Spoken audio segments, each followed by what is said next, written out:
Va. Hola, bienvenidos a Échale Coco, yo soy Victoria y en esta ocasión nos encontramos con un gran profesionista que nos va a estar hablando de un tema de repente medio controversial en el área de nutrición y nos va a aclarar muchísimas dudas. Así es que bienvenido Luis González, alias Lucho. Hola ¿Nos Victoria, ¿qué tal? podrías, ¿Nos podrías contar un poquito de ti para quien está escuchando sepa quién eres?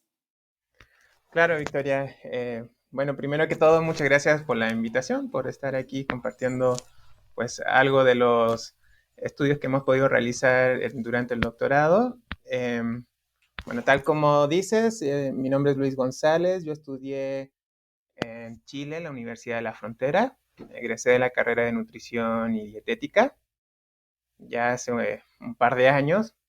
Luego estuve trabajando en distintos hospitales en Chile por alrededor de 3 años. Luego, pues conocí lo que es el programa de la maestría en nutrición clínica en el Instituto de Salud Pública aquí en México, a la cual postulé y pues vine aquí a México a realizar la maestría en nutrición clínica. Eso pues ya fue en la generación 2015-2017, también hace un par de Ujú. años, y actualmente ya me encuentro terminando lo que es el doctorado en investigación en medicina, la cual se realiza en el Instituto Politécnico Nacional, pero estoy realizando el estudio en sí en el Instituto Nacional de Ciencias Médicas y Nutrición, en el Departamento de Fisiología de la Nutrición, el cual, bueno, el estudio tiene relación con lo que es justamente evaluar el rol de las proteínas dietarias en relación a la resistencia a la insulina en sujetos con obesidad. Ujú. Pues prácticamente ya te quedaste aquí en México después de tu maestría. Sí, exacto, pues ya son bastantes años que llevamos aquí y pues también hay otros proyectos a futuros, entonces sí, sí, ya estamos aquí en México para quedarnos. Perfecto, perfecto. Bueno, para ir empezando con todo esto, queríamos hacer una especie de enfoque en torno al riesgo cardiovascular y ahorita que mencionaste, pues también entraría un poco, supongo, a la parte de riesgo también a enfermedades relacionadas, por ejemplo, con diabetes, hipertensión, Exacto. metabolismo de la glucosa a grandes rasgos. Así es que, ¿nos podrías un poquito platicar qué enfermedades se van incluyendo cuando hablamos de cardiovascular? Cuando queremos decir, vamos a prevenir enfermedades cardiovasculares, ¿de qué estamos hablando? Exacto. Bueno, lo que es enfermedad cardiovascular en sí engloba distintas enfermedades que tienen relación a alteraciones en los vasos sanguíneos o alteraciones a nivel coronario.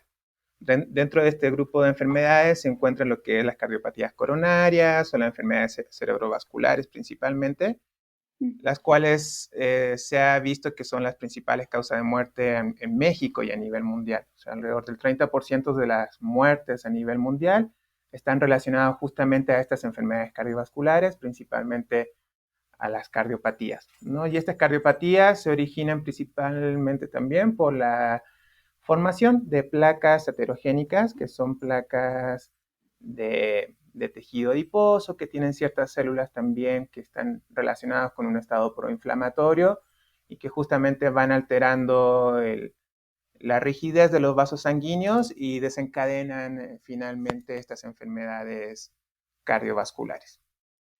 Ujú. Eso es como a grandes rasgos los grupos de enfermedades cardiovasculares. Que suelen estar también en el top 10, por decirlo así, de causas de muerte en nuestro Exacto. país, ¿no? Bueno, en México. Y te quería preguntar también, cuando hablamos de evaluar riesgo, ¿cómo lo podemos evaluar o qué factores son los que juegan ahí un papel importante?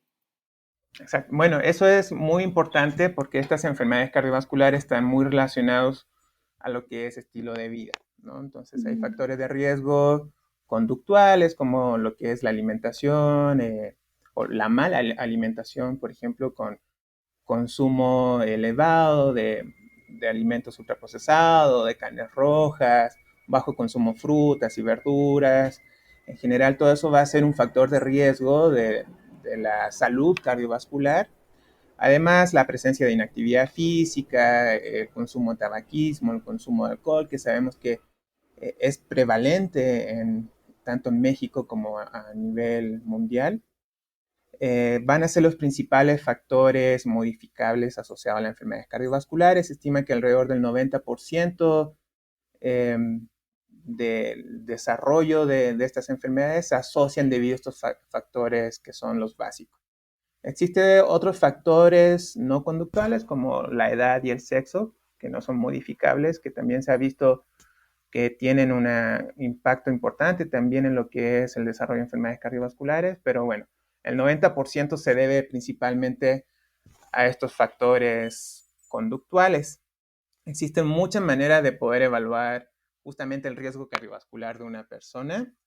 Uno de los más utilizados es justamente la escala de Framingham o la tabla de Framingham, que evalúa tanto estos factores modificables y no modificables, ¿no? O sea, es una serie de preguntas en donde se observa o se ve lo que es, por ejemplo, la edad, el sexo, la presencia de tabaquismo y preguntas también relacionadas a los niveles de perfil lipídicos en sangre, ¿no? O sea, la concentración de grasas que hay en sangre, la cual está muy relacionado también al estilo de vida de las personas, ¿no? Entonces, de acuerdo a esto, se puede estimar un riesgo cardiovascular en los próximos 10 años de las personas y justamente va a depender de estos valores que tenga cada una de las personas. Aquí es importante destacar que estos factores son aditivos o se multiplican, ¿no? O sea, a medida que vas teniendo más factores de riesgo, estos se van multiplicando y se van asociando a un incremento en el riesgo de desarrollar enfermedades cardiovasculares. También se ha observado algunos parámetros más de laboratorio, parámetros bioquímicos que puedan también asociarse con un incremento en el riesgo de enfermedades cardiovasculares. Uno de ellos justamente es la concentración de aminoácidos de cadena ramificada en sangre, las cuales se ha visto que un incremento en estos aminoácidos en sangre se asocia con hasta 5 veces más riesgo de tener diabetes tipo 2 y enfermedades cardiovasculares. Y esto se relaciona también a lo que es la alimentación y el estilo de vida de cada una de las personas. Entonces, justamente hoy en día, en la actualidad, se están buscando nuevos marcadores que nos puedan ayudar a estimar cuál es el riesgo cardiovascular de las personas, tanto a corto y a largo plazo. Y ahorita que comentabas este especie de test, pues prácticamente es algo que si yo me pongo a buscar en línea, podría encontrarlo y sin tener algún conocimiento en salud, prácticamente me podría dar. Hay muchas aplicaciones o webs que me podrían dar Exacto. esta estimación, ¿no? Pero ¿por qué? Si ya tenemos esto tan sencillo, ¿por qué surge el interés en buscar marcadores que necesitamos hacer al menos ir a un lugar en donde toman la muestra, que se analice todo esto, como lo que nos mencionabas de los aminoácidos de cadena ramificada en sangre? Exacto. Aquí es importante de que los marcadores y las tablas que utilizamos para evaluar el riesgo cardiovascular tienen que estar validadas en cada una de las poblaciones. O sea, si podemos Ujú, utilizar marcadores en los cuales hemos medido nuestra población, la hemos validado nuestra población, va a ser mucho mejor que basarnos en tablas, por ejemplo, la de Framingham, que a pesar de que es un estudio muy grande, fue un estudio corto realizado en Inglaterra, en donde se ha observado que es un instrumento muy adecuado para evaluar este riesgo cardiovascular.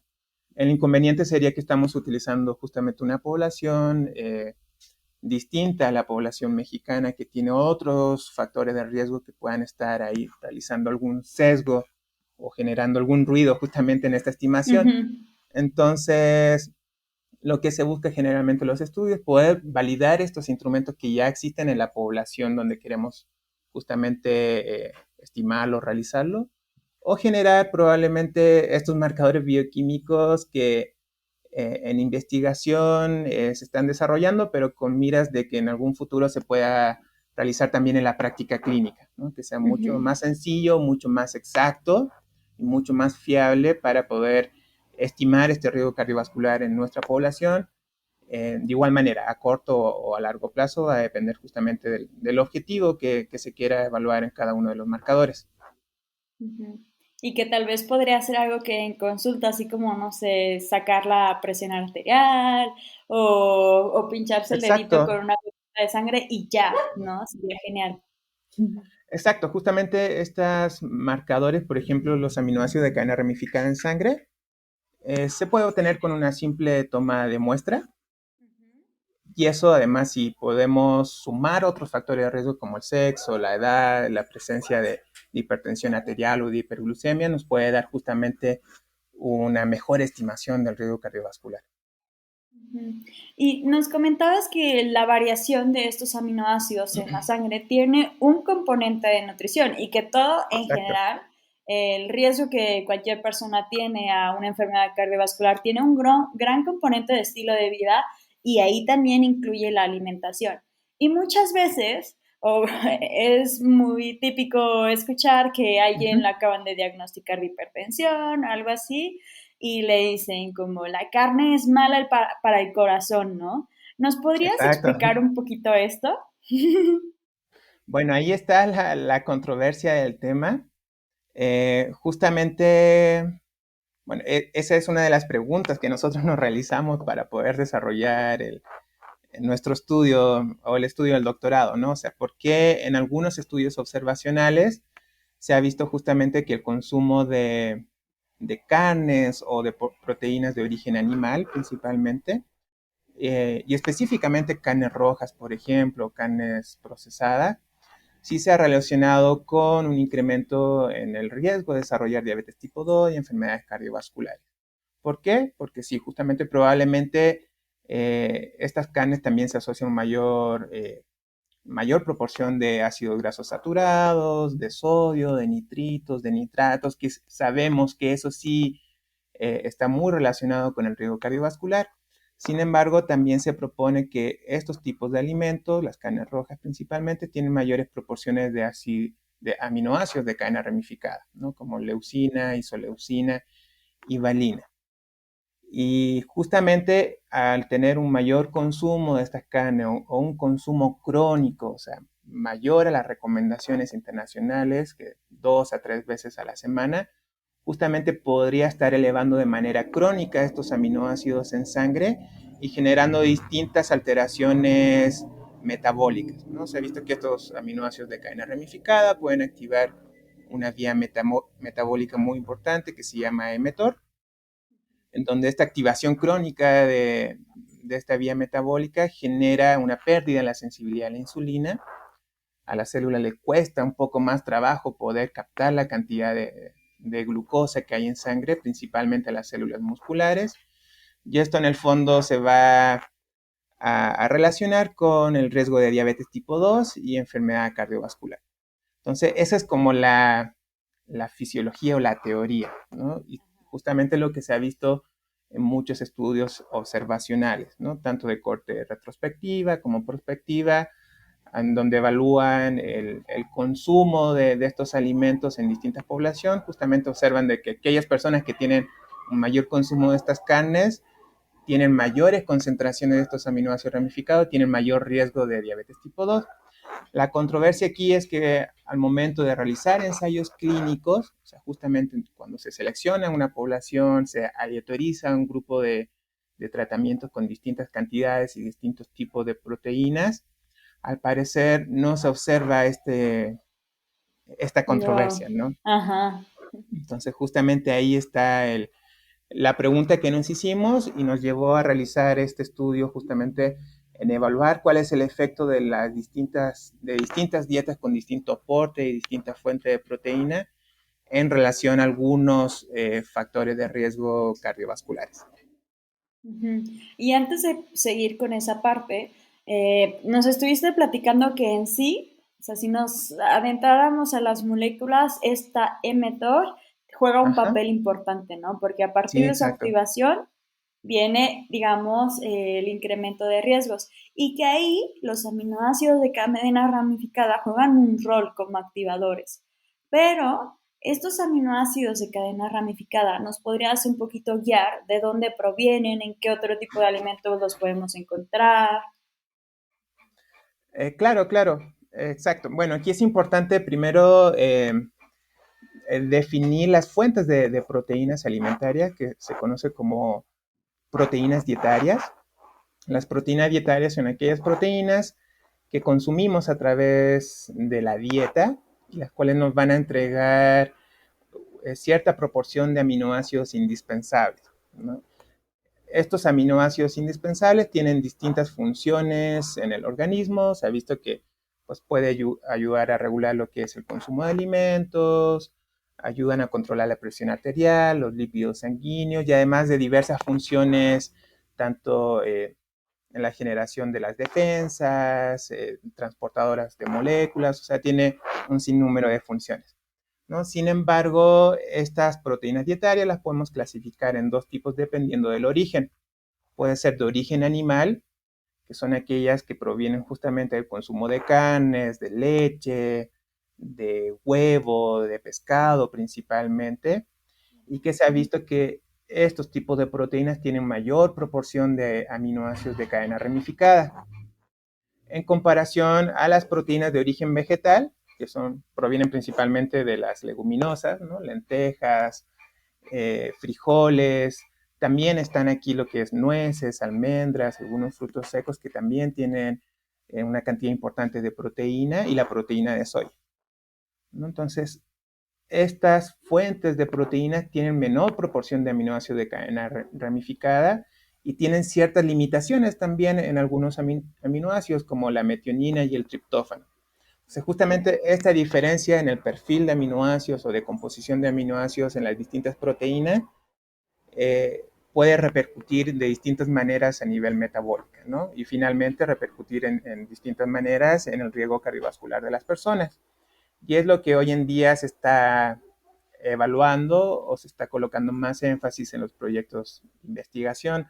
Antiguamente, pues, o en los últimos años, pues se recomienda el consumo de dietas altas en proteínas, ¿no? Porque se ha visto que tiene un efecto positivo en la disminución de peso, en la disminución de grasa corporal, en preservar un poco más la masa muscular, pero hoy en día se busca ir un poco más, o sea, cuál es el efecto tanto de aumentar la cantidad y aumentar ciertos tipos de estas proteínas dietarias.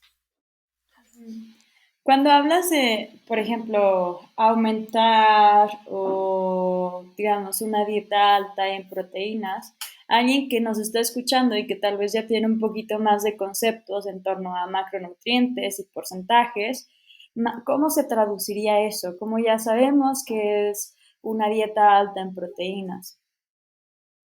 Eh, Esto es muy controversial, también va a depender de los estudios realizados previamente, en donde se definen con distintos puntos de corte lo que es una dieta alta o normoproteínas. De acuerdo a la Organización Mundial de la Salud, una dieta normoproteica sería aquella que aporta entre el 10 al 20% del volumen energético total, ¿no? De la dieta en proteínas, ¿no? Entonces ya a partir de esta definición, cualquier dieta que te entregue un aporte mayor al 20% del volumen energético ya se podría considerar una dieta alta en proteína.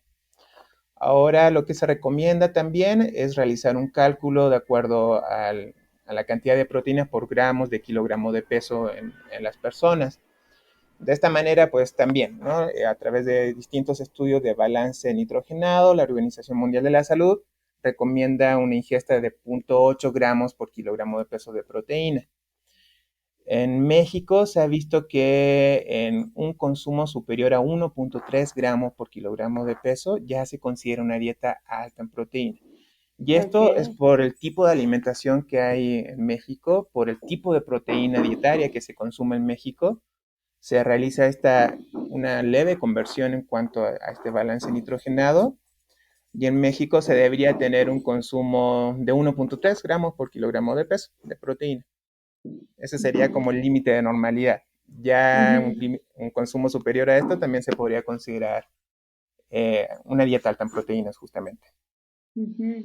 Que son cantidades de 0.8 a 1.3 e ir más allá, estamos hablando de cantidades importantes, ¿no?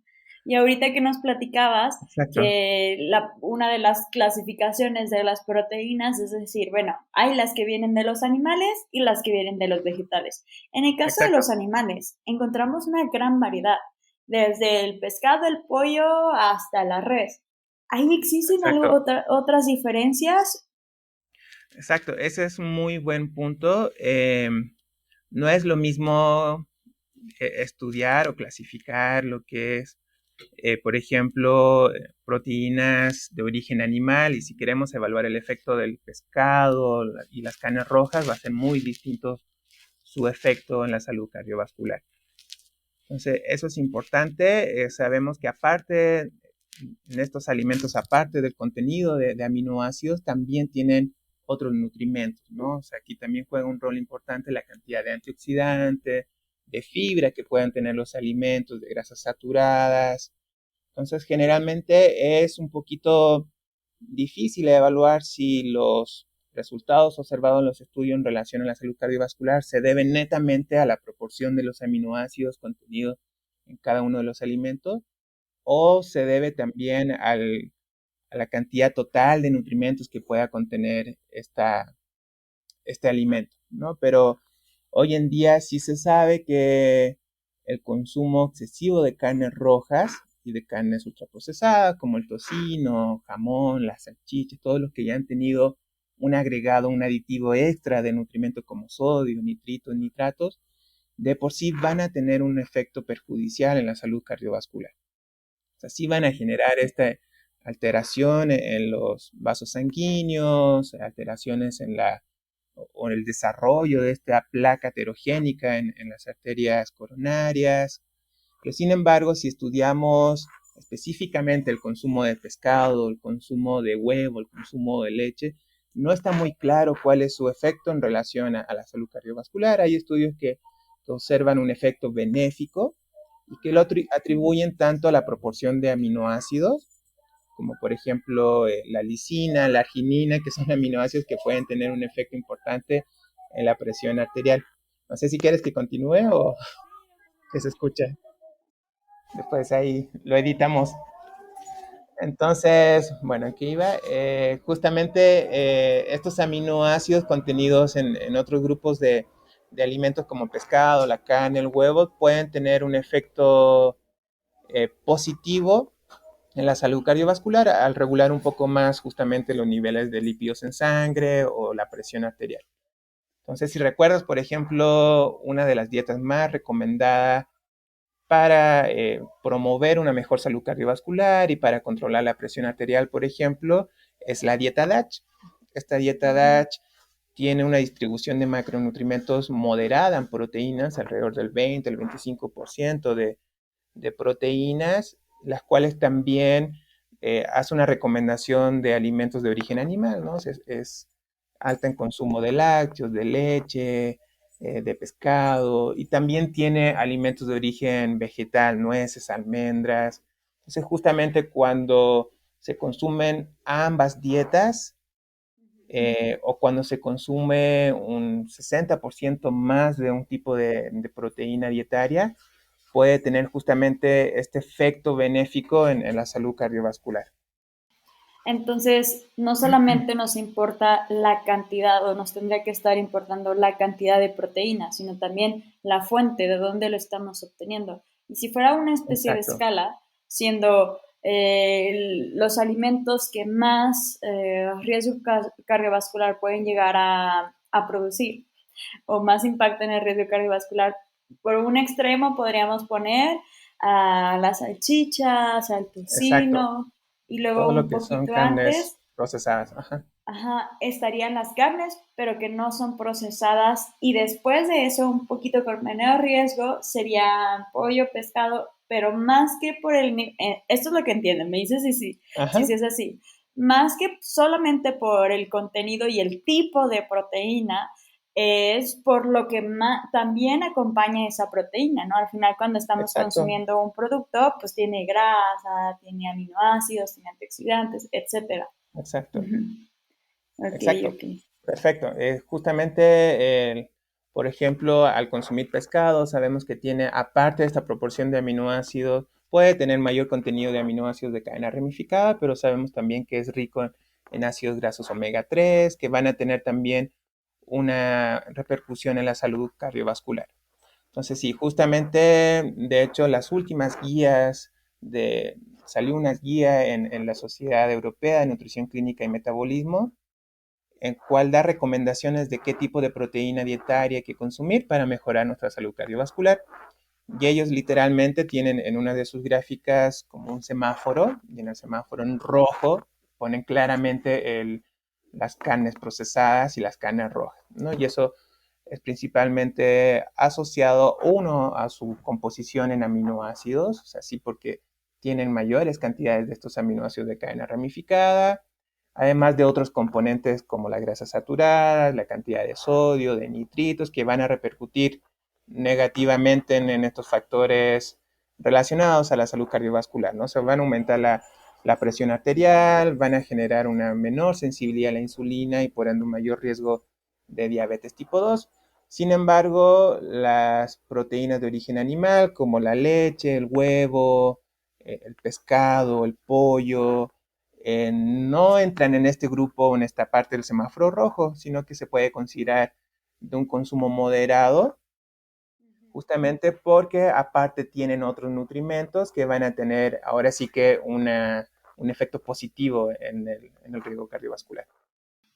Y en su investigación, ¿qué fueron encontrando? Porque supongo que viene como esta pregunta, o en qué momento, porque al final es tuya, ¿en qué momento Ajá, decides adentrarte en este tema? exacto. Justamente debido a esta controversia, nosotros, bueno, en el Departamento de Fisiología de la Nutrición, en estudios previos, se ha observado que en personas que se les da una dieta con mayor cantidad una dieta urbana se llama, o sea, con una mayor cantidad de carnes rojas o de proteína de origen animal en comparación a una dieta rural, en donde hay una mayor cantidad de alimentos de origen vegetal o de proteína de origen vegetal.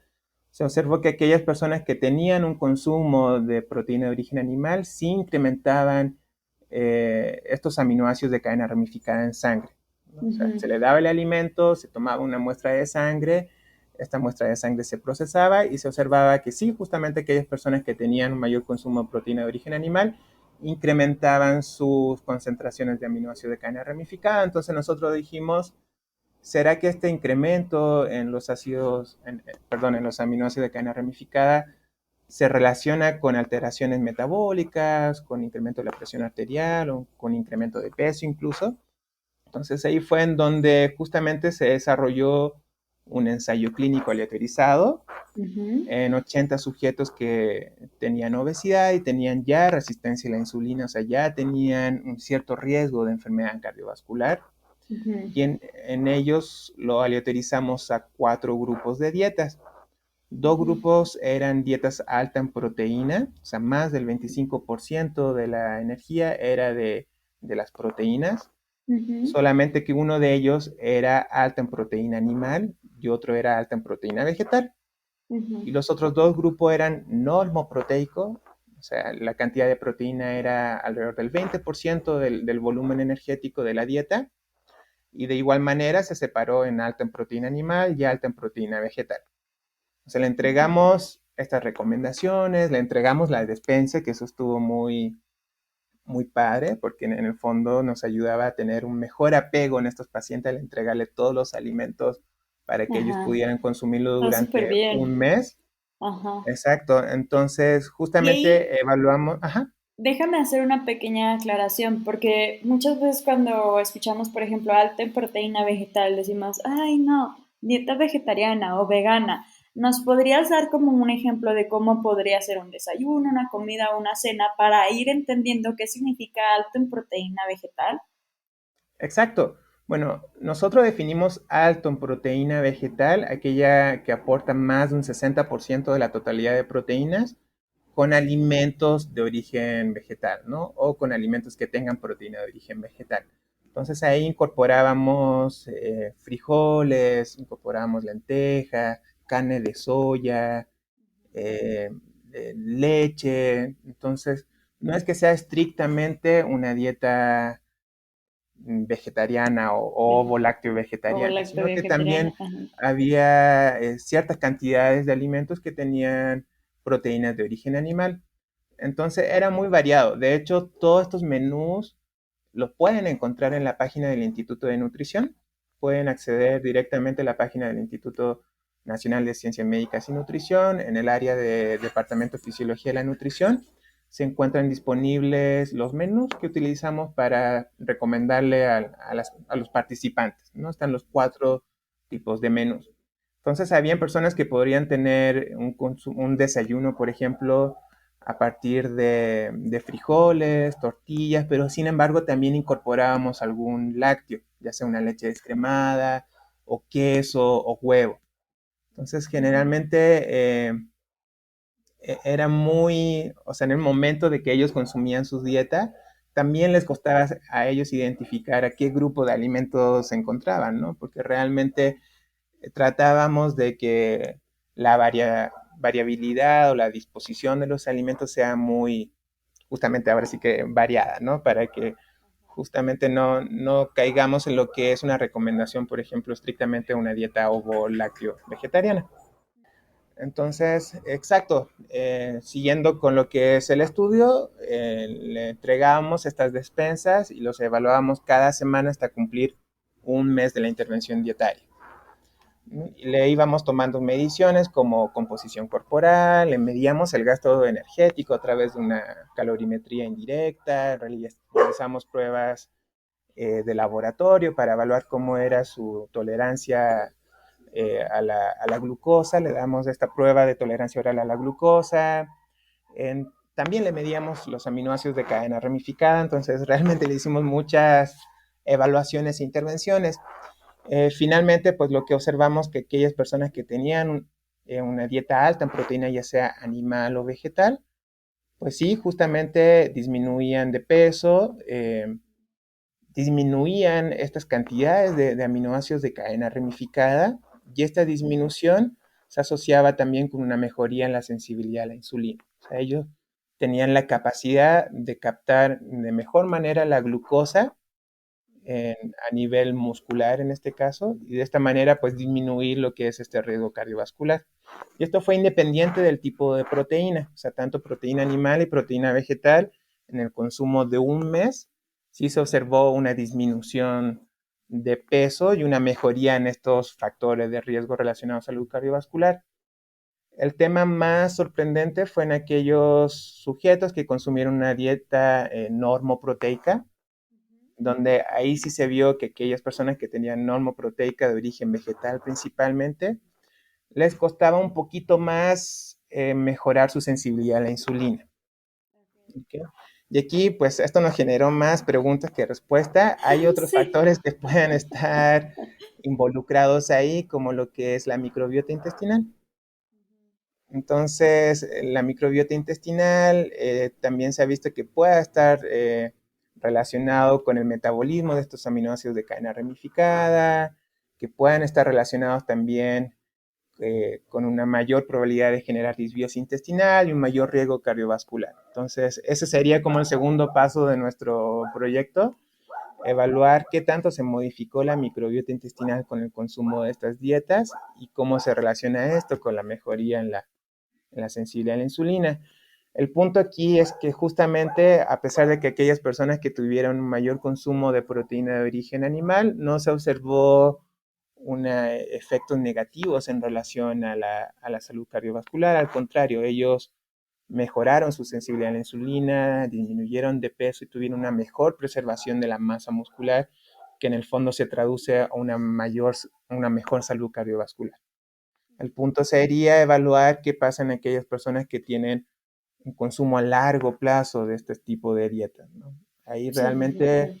faltaría realizar estudios con un mayor tiempo de duración para evaluar si estos efectos se mantienen o no en aquellas personas que tienen un consumo superior a 3 meses o 6 meses de dietas altas en proteínas. ¿Y qué fue lo más complicado de este estudio? Porque fíjate que He escuchado pocos, o sea, he conversado con pocas personas que hayan hecho algo como ustedes hicieron, es decir, tal cual darle los alimentos. Es algo que se ve en la literatura, pero en México, justo reciente, no había escuchado. Entonces, ¿qué fue lo más difícil a la hora de generar este tipo de estudio?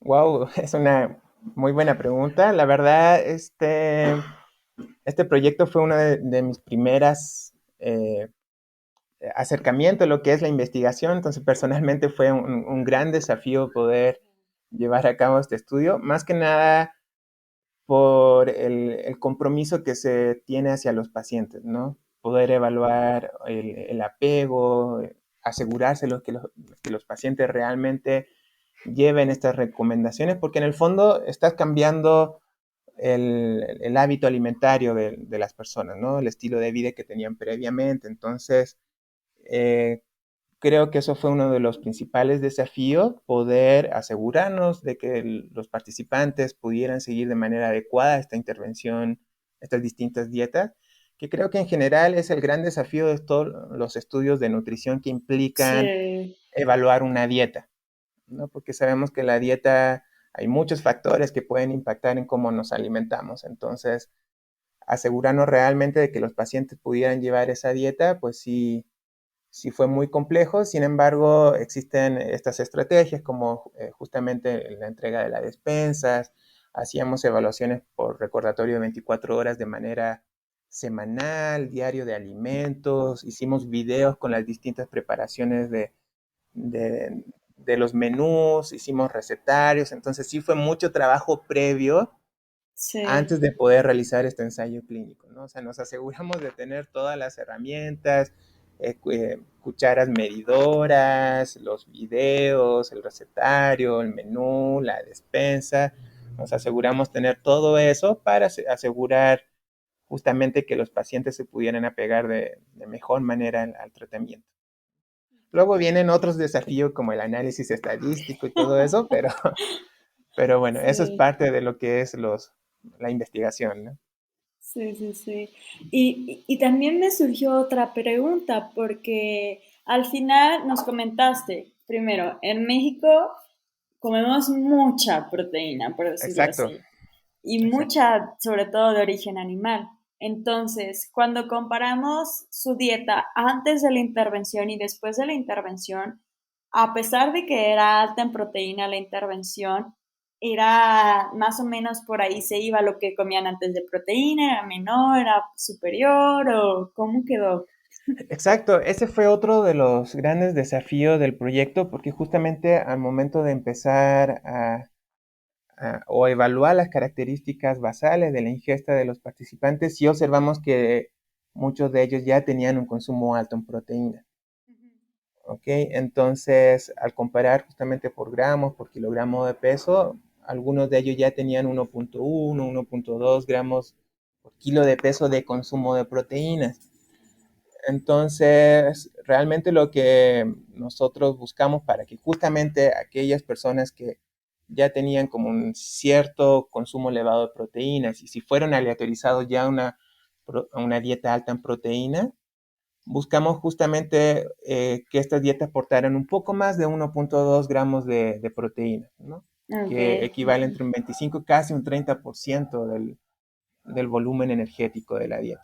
De esta manera nos asegurábamos de que aquellas personas que ya tenían este consumo alto en proteínas continuaran con un mayor consumo de proteína o elevaran un poquito más su consumo de proteína y aquellos que fueron aleatorizados en una dieta normoproteínas, pues sí justamente disminuyeran su consumo de proteína. O sea, aquí lo importante era evaluar en cuanto a cantidad, que aquellos que sí tenían esta aleatorización a una dieta normoproteica, sí se vea este efecto, ¿no? Esta disminución en el consumo de proteína. Entonces Ok, sí, justamente tienes mucha razón, en México sí hay un consumo elevado de proteínas ya de manera eh, basal, por así decirlo, como al observar a la población. Y esto pues también a lo mejor puede repercutir o puede estar relacionado también con la prevalencia de lo que es las enfermedades cardiovasculares, ¿no? El punto que aún no sabemos es cuánto va, cuáles son los efectos de estas dietas elevadas en proteínas de manera crónica. Hoy en Ujú. día, pues lo que se ha observado también, que un mayor consumo de dietas de origen animal son las que se asocian con un efecto negativo en la función renal también, en comparación a una dieta alta en proteína vegetal. ¿Por qué? Porque esta se relaciona también con una mayor carga ácida, con mayor deshidratación en los sujetos, con mayor disbiosis intestinal que van a repercutir a largo plazo también en la salud renal de las personas. Y al final ninguna respuesta es correcta, ¿no? A pesar de que estamos viendo estos beneficios de una dieta alta en proteínas, también hay unos efectos que podrían ser, no los queremos, efectos adversos, efectos Exacto, negativos. Pero el punto es saber exacto, hasta qué punto está esa línea delgada, ¿no? En donde sí hay beneficios, pero no hay efectos exacto. secundarios.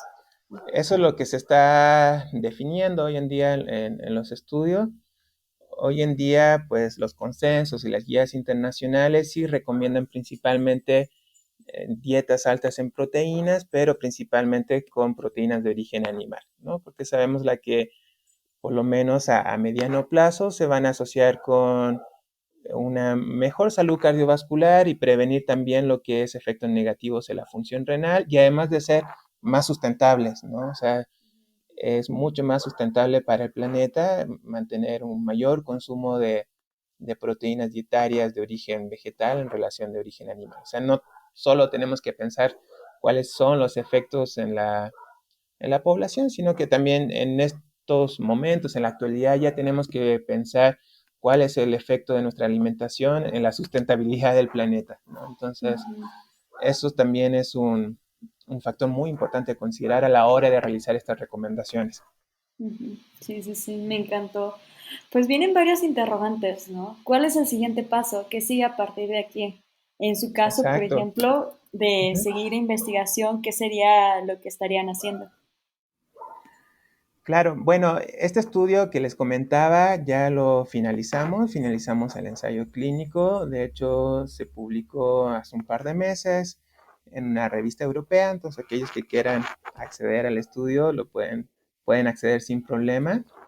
El siguiente paso fue evaluar cuál es el efecto de ciertos polimorfismos o cambios a niveles genéticos en las personas que puedan repercutir también en este metabolismo de los aminoácidos de cadena ramificada y evaluar cuál es el efecto de estos polimorfismos en los resultados de esta dieta, ¿no? Que tanto puedan responder a distintas dietas con distintas proteínas. Entonces también ahí observamos unos resultados muy interesantes. Aquellas personas que tenían polimorfismo asociado al metabolismo de aminoácidos de cadena ramificada eh, tenían un incremento de ciertos metabolitos o ciertos compuestos que se originan a través del metabolismo de estos aminoácidos que también tienen repercusiones sobre la salud cardiovascular. O sea, aquí ya no es solo las proteínas, sino que también los metabolitos que generan estas Estas proteínas. proteínas. Ujú. ¿No? Pero aparentemente estas personas que tienen estos aminoácidos tienen mayor facilidad de poder eliminar estos, estos aminoácidos de cadena ramificada, ¿no? O sea, aquellos que tienen el polimorfismo eliminan de mejor manera estos aminoácidos de cadena ramificada y eso repercute también una mejoría en la sensibilidad a la insulina. Y ya el tercer paso sería justamente lo que te comentaba, evaluar cuál fue el efecto de estas dietas en relación a la microbiota intestinal. Eso todavía está en proceso y en análisis. Hay mucho que evaluar y estudiar. Probablemente también genere más preguntas que respuestas. Pero bueno, este sería el tercer paso del proyecto, poder identificar cuáles son estos cambios a nivel de la microbiota intestinal en la población y si estos cambios se relacionan también con distintas alteraciones a nivel metabólicas o de parámetros de laboratorio que puedan significar algún cambio en el riesgo cardiovascular de las personas. Ujú. Pues suena maravilloso porque ya estamos hablando de combinar la parte de dieta, combinar la parte de genes, combinar la parte Exacto. de microbiota y todas estas la información que obtuvieron para poder analizar y poder analizar, por ejemplo, la parte de las variaciones de nuestros genes, ¿no? ¿Son de Ujú. las mismas personas que también hicieron la dieta o es otro grupo? Algunos, bueno, sí, son de las mismas personas que ingresaron al estudio. Ahora sí, a medida que iban ingresando al estudio, aprovechamos también de medir de una vez los polimorfismos a través de una técnica que se llama PCR en tiempo real, donde podemos identificar si tienen o no la presencia de ciertos polimorfismos. De esta manera nosotros podíamos evaluar cómo era la respuesta a la dieta en aquellas personas que tenían el polimorfismo. De la población que teníamos de 80 participantes, 16 de ellas tenían polimorfismo. O sea, de lo Ok. que se ha Ujú. observado en general, en población mexicana, alrededor del 20% de las personas tienen este polimorfismo en los aminoácidos de cadena ramificada, que se llama PCAT2, que es una enzima relacionada al metabolismo de estos aminoácidos. Y al tener este polimorfismo puede afectar justamente la manera en que el cuerpo va procesando los aminoácidos de cadena ramificada. Entonces, hoy en día sabemos que el 20% de la población lo tiene y eso también puede generar otros cambios en relación a la respuesta de la dieta. Y de igual manera, en esta misma población se le fue tomando de manera inicial y al mes de la intervención una muestra de heces. Entonces, justamente al tener esta muestra de heces, nosotros podemos comparar a través de distintos análisis cómo es su microbiota intestinal al iniciar la intervención dietaria hasta finalizar la intervención dietaria, ¿no? Y si estos cambios que se observan en esta microbiota intestinal tienen relación al tipo de dieta que ellos consumieron. Ujú. Me encanta. Ya quiero ver qué Esperamos va a pasar con eso. que pronto podamos tener algunos resultados preliminares. Perfecto. Pues, Luis, alias Lucho, tenemos una serie de preguntas al final de Échale Coco, que es un poquito para conocer qué hay detrás de esta persona, de este científico que nos está hablando a través del micrófono y no tiene una respuesta correcta. Así es que la Ok, perfecto. primera es, ¿cuál es tu comida favorita y por qué?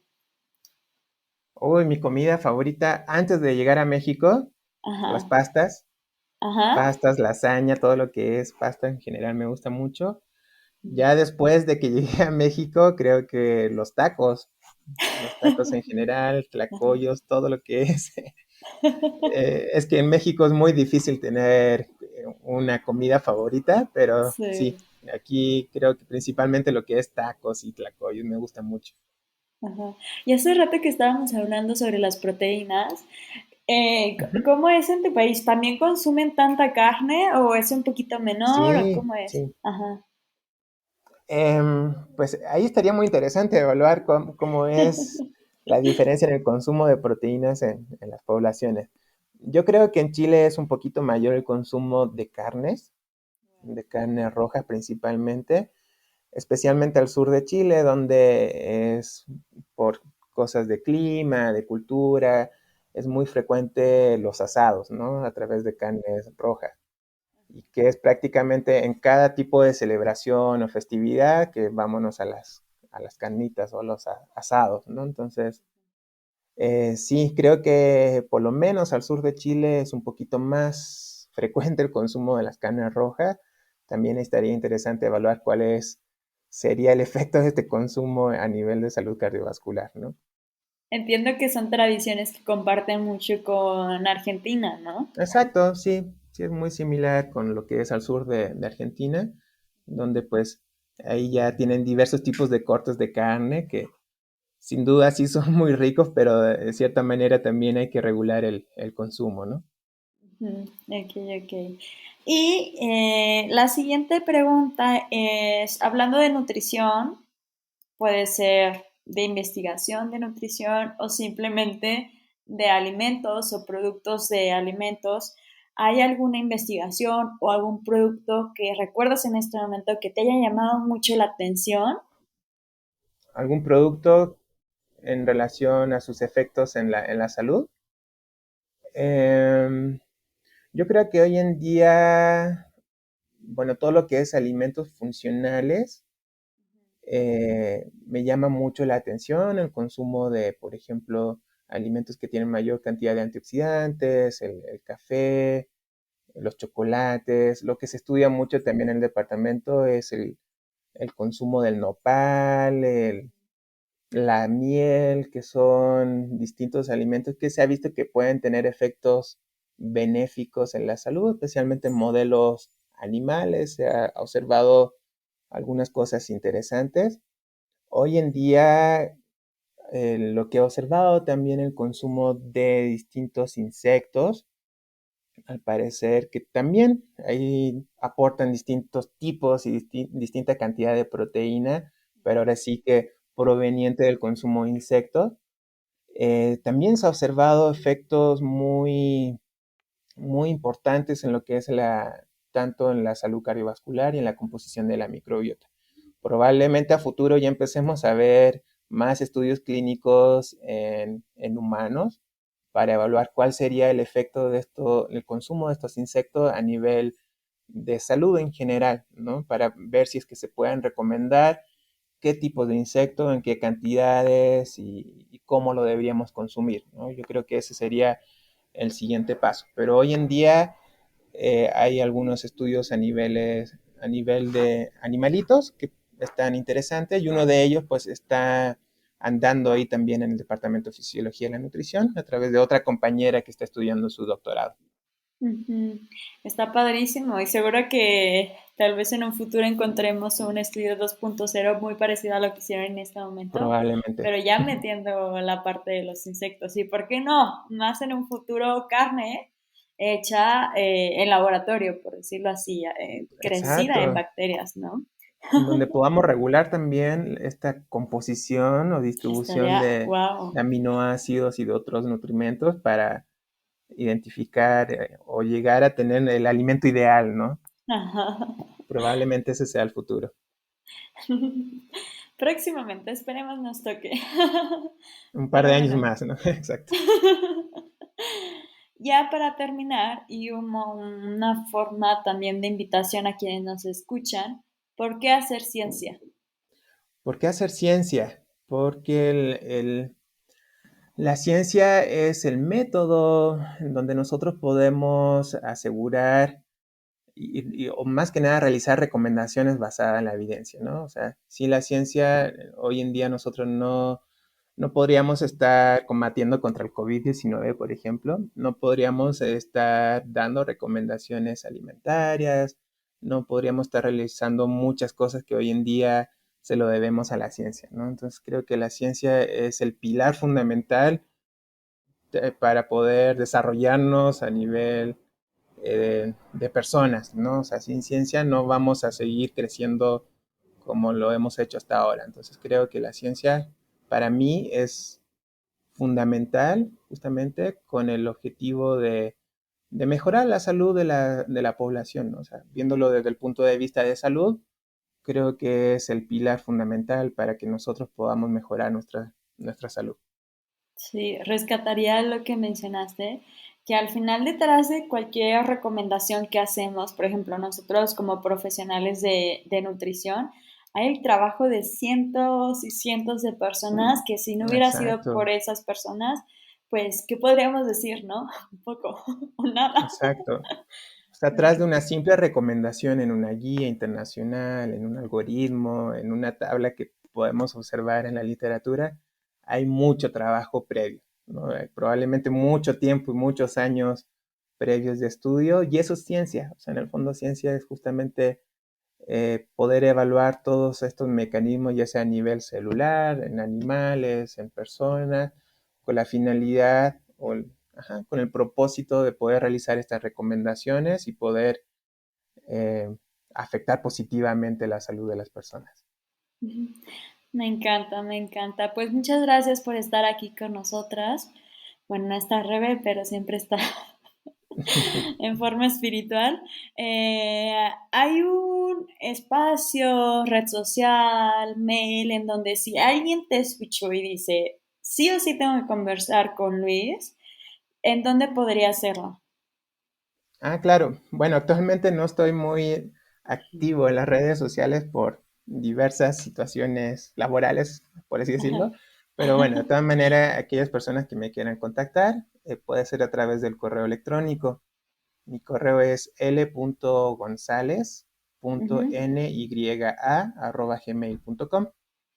ujú. Entonces, pues ahí estoy disponible para cualquier duda, estoy ahí sin problema, me pueden contactar. Pues muchas gracias por estar aquí con nosotras. Siempre eres invitado y gracias por estar aquí. No, al contrario, muchas gracias por la invitación. Para mí fue un gusto poder compartir esta experiencia con ustedes. Y gracias a ti que nos estás escuchando. Yo soy Victoria y esto fue Échale Coco. Bye bye.